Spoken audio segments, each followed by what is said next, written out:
Porta molt de temps en crisi, jo diria. Un govern que està amb un pressupost prorrogat, que és el del 2017, un govern que no és capaç de presentar un pressupost al Parlament. Després el Parlament pot aprovar-lo o rebutjar-lo, però no ha estat ni capaç de presentar un pressupost al Parlament.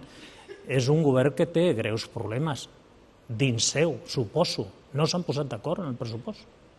Si no es posen d'acord en el pressupost i porten 2 anys, és un govern que té problemes de cohesió, clarament.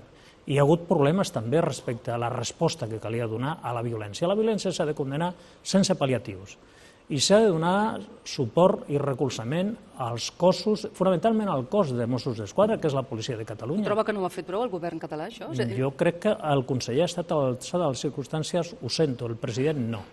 Hi ha altres manifestacions que hi ha hagut de membres de la majoria parlamentària que dona suport al govern, tampoc.